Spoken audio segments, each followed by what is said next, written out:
This is a video helping you understand the behavior of polynomials, and specifically polynomials of quadratic, cubic, quartic, and higher degree polynomials. So quadratic, you may recall, has an input variable of highest degree of square, or 2, so a degree of 2.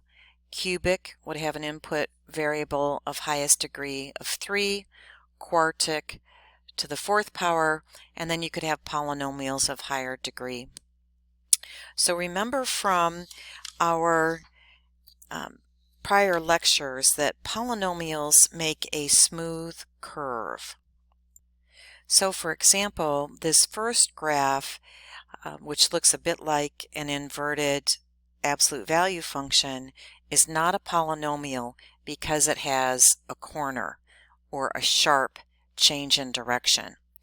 Whereas the graph on the right, although it has a lot going on, it has several changes of direction and inflection changes, it is in fact a graph of a polynomial function. Similarly, these two graphs, the one on the left represents a polynomial function, a smooth curve with no sharp edges. The one on the right is not a polynomial because it has a discontinuity or a break in the graph. We're going to work in this lecture to better understand polynomial behavior and key attributes of polynomials.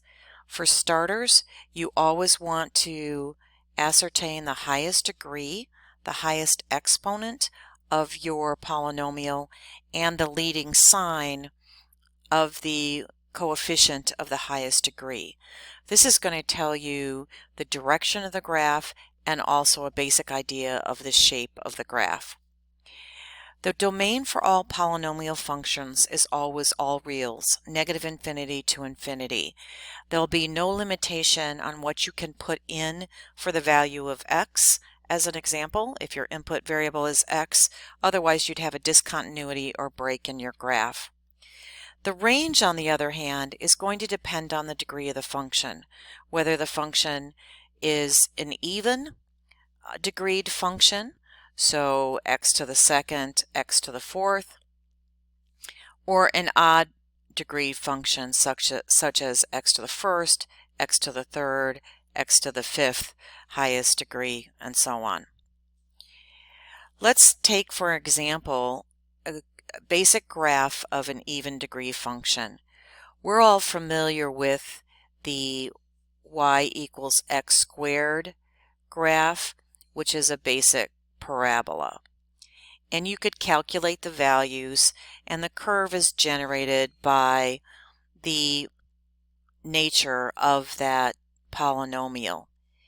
If you take, say, g of x equal to x to the fourth, you have a flattening here, but then the graph grows faster once it reaches values bigger than 1 or smaller than -1. This grows exponentially faster, right?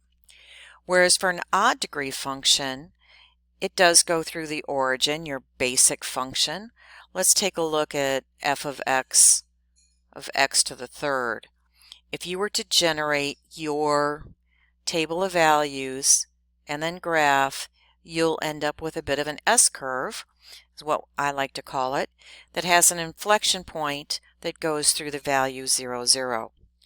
If you were to graph a higher degree odd function, you would grow faster but be flatter throughout the 0 to 1 and 0 to -1 values. So they're very similar in nature, but it's how they grow and how they're a little flatter around their inflection point that is the difference. Now I'd like to talk about the range of the respective functions. So the range or output values for your functions of even degree will start at whatever your vertex is if your function is opening up. So it's going to start at the vertex and continue to positive infinity. So that's how you would generate the range. Find the vertex, and that point is included, and then it goes up to infinity. So if you happen to have a shift as an example in one of the functions, your range, your output would of course start at the shifted vertex. On the other hand, for the odd degree functions, the range, as you may be able to see, is continuous. Goes to negative infinity and to positive infinity in the two respective directions. So your range for the odd degreed functions is always going to be negative infinity to infinity. Now let's talk a little bit more about important characteristics of each, the even degree and the odd degree functions. Now for the even degree functions, you can see that you're going to have a maximum or a minimum. That's going to be your vertex. And clearly up here we had a minimum value. You would have a maximum value when your parabola opens down, which occurs when your leading coefficient is negative. As we know, you get a reflection across the x-axis. The even degree functions will always have a y-intercept because there is no break in the continuity.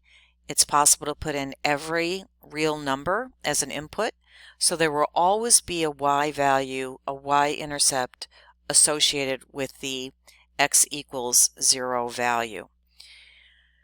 For odd degree functions, they're going to have no maximum or minimum because as you can see they go to positive and negative infinity. If you're looking at the entire range of the function, there is no max or minimum. They also will have a y-intercept wherever x equals 0. So we also like to explore the relative x-intercepts for the different functions. So for example, a function of even degree may have two x-intercepts, also called zeros. It may have one x-intercept, let's say for example when it sits right on the x-axis, or it may have no real x-intercept, no real zero. If it sits below and opens down away from the x-axis, or sits up and opens up away from the x-axis, neither one of these will have a real zero for the function. And again, the real zero is where you have a value of the function that has an output of 0, and that's where it crosses the x-axis. Functions of odd degree will always have at least one real zero or one real root, and as I've already commented, you could have a number of real zeros or no real zeros depending on the degree of your function and your specific even degreed function. Now it is important in studying polynomials to understand the end behavior, as we call it, of the graphs. And if you have a polynomial with an odd degree, you will always have end behavior of the two ends of your polynomial that go different directions. So for example, I could sketch in a basic polynomial function here, but so long as your leading coefficient is positive and you say have f of x to, let's say, x to the 5th as an example, as x gets smaller, f of x is going towards negative infinity, and as x gets larger, f of x is going towards positive infinity. You may not know what is happening in between the branches, the end behavior branches, without further study of your polynomial, but the direction and end behavior of an odd degree function is always of this nature, so long as the leading coefficient is positive. And it kind of makes sense that if the leading coefficient is negative for an odd degree function, that you're going to have a reflection, and the end behavior on the way as x gets larger is going to go towards negative infinity, and as x gets smaller is going to go towards positive infinity. Contrast that with the end behavior of any even exponent polynomial. So it could be, for example, y equals x to the sixth. As long as the leading coefficient is positive, both branches climb towards positive infinity. And again, we're talking about end behavior just from looking at the leading term and the exponent of your polynomial function. On the flip side, if you have a negative coefficient but an even exponent function, the end behavior, again, you may not know what's going to go on in between, but the end behavior is always going towards negative infinity on both branches. And again, we talk about that as end behavior. So if you're asked to hand sketch the graph or match a graph of a polynomial function with the stated function, you will always want to check out several things. First, they determine the end behavior of the function. Find the y-intercept, and again, that's when x equals 0. You can easily calculate the y-intercept. And then calculate and find the x-intercepts, which will be the subject of the next video. You're going to want to find where the graph is located, above or below the x-axis, by testing values in certain intervals. And you could plot a point in each relevant interval. And then you're going to use a couple of plotted points and the end behavior to finish sketching or evaluating your function. So for example, if you look at this function, you know that it has to have an exponent that's odd. You know that it has a y-intercept that you could plot, and you know that it has two x-intercepts that you could find. Now, this is actually when you have a graph that turns like this and changes direction right on the x-axis. That means that there is actually a 0, either a double or a quadruple or larger 0. And we'll explore factors of a polynomial and how to find zeros, but if you have a direction change and that vertex of that direction change sits right on the x-axis, you have a factor that occurs more than once, and I'm going to explain that in another video. But basically, you might have something like x minus 3 squared, so your function is equal to x minus 3 squared times maybe x plus 2.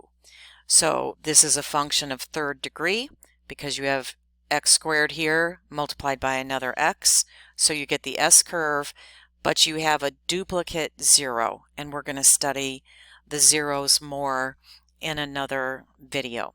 That's going to end our basic study of the behavior and relevant attributes of polynomial functions.